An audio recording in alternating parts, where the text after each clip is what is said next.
ओम श्री परमात्मा नमः।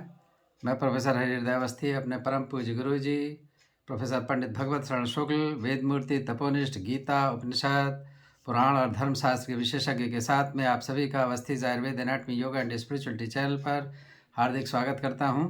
हम लोग गीता के 18वें अध्याय में हैं और त्याग की चर्चा चल रही है।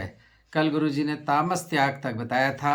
आज राजसिक और सात्विक त्याग और उसके आगे की सरल शब्दों में व्याख्या करेंगे जिससे हम लोग का हृदयंगम हो सके। तो हम लोग चलते हैं गुरु जी की ओर।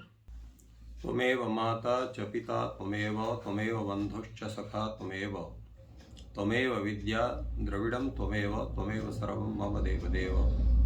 कृष्णाय वासुदेवाय हरे परमात्मने प्रणतक्लेशनाशाय गोविंदाय नमो नमः।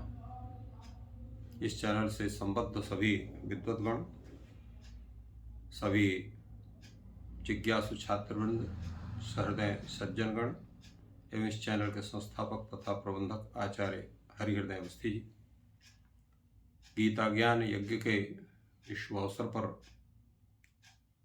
आप सभी का स्वागत है। हम लोग मोक्ष संन्यास योग नामक 18वें अध्याय की चर्चा कर रहे हैं। आज हम लोग विचार करेंगे कि राजस त्याग क्या है और सात्विक त्याग क्या है। कल त्याग के विषय को लेकर काफी चर्चा हुई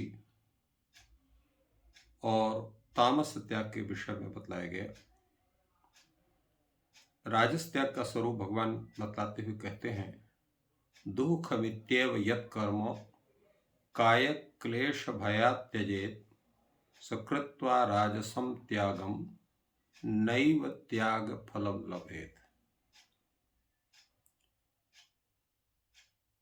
यत् कर्म दुःखमित्येव इति काय क्लेश भयात् त्यजेत्। इस कर्म के विधान में दुख है, ये दुख रूप कर्म है ऐसा समझते हैं, तो उस कर्म को त्याग करने का हेतु क्या बनता है? काय क्लेश, शरीर को कष्ट होगा, तो शरीर के कष्ट के भय से जिस कर्म के विधान में दुख है ऐसा समझ के अगर हम उसका त्याग करते हैं तो यह जो त्याग है, यह त्याग राजस त्याग माना जाएगा। तात्पर्य यह है कि जिन कर्मों का अनुष्ठान हम करते हैं, लोगों के एक कहावत है ग्रामीण क्षेत्र में कि मनसा वाचा कर्मणा, मन वाणी और कर्म तीनों से जब हम किसी कार्य का विधान करते हैं तो वो कार्य की सिद्धि उत्तम मानी जाती है। तो मन हो गया, वाणी हो गया, शरीर हो गया, तीनों से परिश्रम होता है किसी भी कार्य के संपादन में। कार्य के विधान में कोई आवश्यक नहीं है कि वो कार्य निर्विघ्न समाप्त हो जाए। कार्य के संपादन में अनेक प्रकार के विघ्न भी उपस्थित होते हैं और साथ साथ जब हम व्रतादि कर्म करते हैं, यागादि कर्म करते हैं, तप करते हैं, तो उसमें अनेक प्रकार के कष्ट हमें प्राप्त होते हैं, अनेक प्रकार की व्यस्तता बनती है, अर्थ का भी व्यय होता है, शारीरिक परिश्रम भी होता है, मानसिक परिश्रम भी होता है। उससे मन को, शरीर को कष्ट होता है और द्रव्य का भी व्यय होता है। तो ऐसा समझ करके जो व्यक्ति सोचते हैं कि इसके करने से बड़ा कष्ट है, अनेक प्रकार की व्यस्तता बनती है, बड़ा समय का व्यय होता है, छोड़ इसको नहीं करते हैं, यही कहलाता है काय क्लेश भया त्यजेत और दुःख वित्य। तो क्या वो ऐसे त्याग करने से कोई फल होता है त्याग का? भगवान कहते हैं सकृत्वा राजसम त्यागम नैव त्याग फलम लभेत। उस त्याग का कोई फल नहीं होता है। तात्पर्य है कि वो जो त्याग आपका है वह मन, इंद्रिय और शरीर में के को जो आराम है, क्योंकि उसके करने से न मन को कष्ट होगा, न इंद्रिय कष्ट होगा, न शरीर को कष्ट होगा। तो कष्ट सहना और कष्ट न सहना। कष्ट क्यों नहीं सहा जा रहा है? क्योंकि मन, इंद्रिय और शरीर का जो आराम है उसमें आसक्ति है, या तत्संबंधी जो आलस्य उसमें आसक्ति है। आलस्य नहीं छोड़ना चाहते, इसलिए उस काम को नहीं करना चाहते, अथवा उस कष्ट सहन करने की इच्छा नहीं है, इसलिए उस कर्म को नहीं करना चाहते हैं। तो कष्ट न सहना, आसक्ति होना, ये रजोगुण का स्वरूप है। इसलिए ऐसा त्याग करने वाला जो व्यक्ति है उसका वास्तविक त्याग का जो फल है उसको प्राप्त नहीं होगा। क्यों? कि उस वास्तविक त्याग का फल जो समस्त कर्म बंधनों से मुक्तता है, उस मुक्तता को प्राप्त करके मुक्तता के से कर्म बंधनों की मुक्तता से छूट करके उस परमेश्वर की प्राप्ति रूपी जो फल है उसको प्राप्त नहीं हो सकता है। क्योंकि जब तक मनुष्य का मन, इंद्रिय और शरीर में ममता रहेगी, आसक्ति रहेगी, दुर्भिमान की स्थिति रहेगी, तब तक वो कर्म बंधनों से मुक्त नहीं हो सकता है। तो ये जो नाम मात्र का त्याग है, राजस त्याग, वो सही त्याग नहीं है। इसलिए इसके त्याग से भी उस व्यक्ति का जो है वो त्याग व्यर्थ है, क्योंकि उससे उसको किसी प्रकार का फल प्राप्त नहीं होगा। अपितु आवश्यक कर्म का त्याग करने से जो दोष है, पाप है, वो भी उसको प्राप्त होगा। तो ये राजस त्याग का तात्पर्य हुआ। सात्विक त्याग के विषय में भगवान कहते हैं कार्य मित्येव यत् कर्म नियतम क्रियते अर्जुनो संयम त्यक्त्वा फलम चैव सत्यागः सात्विको मतः।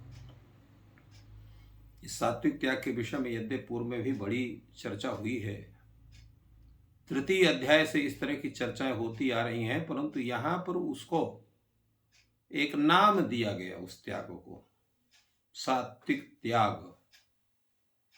क्या है? कार्यम इत्येव यत् कर्म। तो यत् कर्म कार्यम इत्येव, कौन सा कर्म है जिसको करना ही है? वो है शास्त्र विहित कर्म। तो शास्त्र विहित कर्म जो है उसको हमको करना ही है, उसका त्याग हम नहीं कर सकते। तो कार्यम इत्येव यत् कर्म,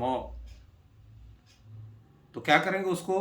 वो कैसा कर्म है? नियतम कर्म, नियत कर्म है। उस कर्म को हमें करना ही चाहिए। क्यों? शास्त्र विहित है। कृत्वा शास्त्र विधानोक्तम, गीता में भगवान ने पूर्व में कहा है कि शास्त्र विधानोक्त कर्म को करने वाला व्यक्ति कष्ट को प्राप्त नहीं करता है। तो इसलिए उस कर्म को हमको क्या करना ही है, क्योंकि वो नियत कर्म है, शास्त्र विहित कर्म है। तो कैसे करेंगे उसको? भगवान कहते हैं संगम फलम च त्यक्त्वा, उसमें आसक्ति आप छोड़ दो और फल की भी आशा मत करो। क्या फल हमको मिलेगा, क्या नहीं मिलेगा, और ये कर्म हमें अच्छा लगता है या ये कर्म करने से हमें आनंद होता है, या कोई भी चाहे जैसे भी इस काम को हम करेंगे ही, आदि जो आसक्ति का भाव है वो भी उसमें नहीं होना चाहिए। तात्पर्य है कि आसक्ति, स्नेह, राग आदि की जो दिशा है वो ही बदलनी है। आसक्ति परमात्मा के चरणों में होनी चाहिए, उनके विषय में होनी चाहिए, स्नेह भी वहीं पर होना चाहिए, बाकी कहीं भी आसक्ति सामान्य जो भी सांसारिक वस्तु है, विषय है, उसमें नहीं होनी चाहिए। इसलिए संगम त्यक्त्वा फलम च त्यक्त्वा, उस कर्म का जो कर्म में जो आसक्ति है, उस आसक्ति का भी त्याग करना है, उस कर्म का जो फल है उसका भी त्याग करना है। तो ये जो नियत कर्म का विधान हम उसमें आसक्ति को त्याग करके फल को त्याग करके करते हैं, तो ये कर्म नियत कर्म में आसक्ति या किसी भी कर्म में आसक्ति का त्याग और उस तत्संबंधी तत्कर्मजन्य जो फल है उसका त्याग जो किया जाता है वही सात्विक त्याग है।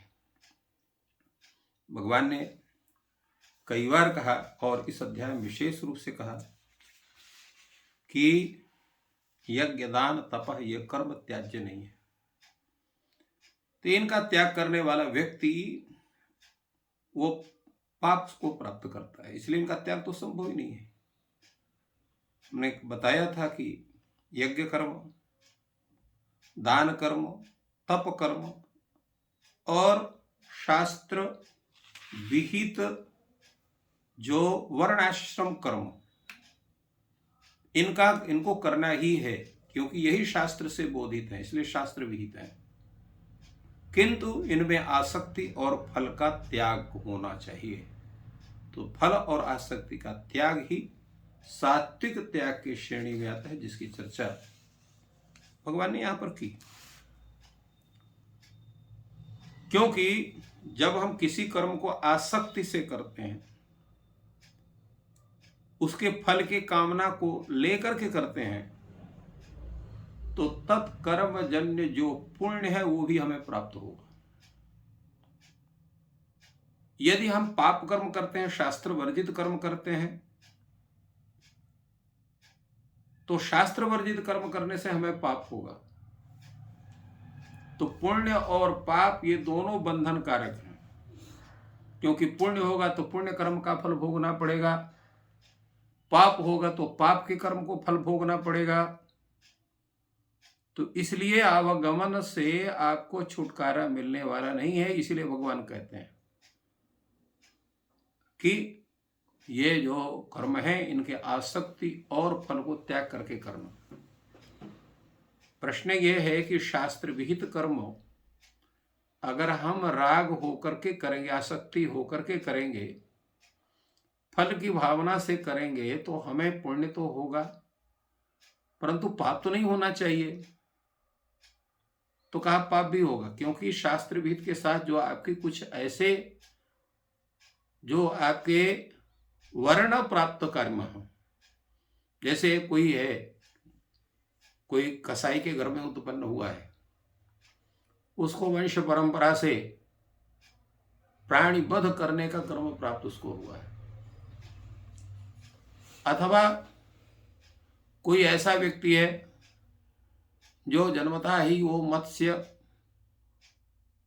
के मारने का काम करता है, जैसे मछुआरे वगैरह हैं, तो क्या उनको भी पाप होता है? उनका तो कर्म है, उसको तो करना पड़ेगा उनको, क्योंकि उनको जो है वर्ण प्राप्त उनका धर्म है। मत्स्य जीवी ही वो होते हैं, हिंसा जीवी जो होते हैं, या इसी तरह से जो सैनिक हैं वो अगर किसी अन्य देश के सैनिक से युद्ध में उसको मारते हैं तो उनको पाप होगा कि नहीं होगा, यह प्रश्न होता है। इस प्रश्न का समाधान क्या है?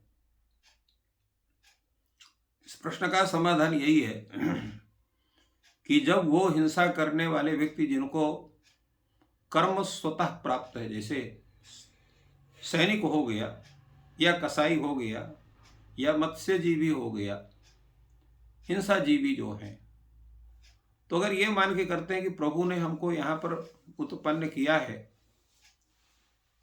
तो इसका मतलब इस कर्म ये हमारे लिए परंपरा संप्राप्त कर्म इसको करना है, किंतु उस कर्म को प्रभु की आज्ञा मान करके करना है, उसमें आसक्ति होकर के नहीं करना है।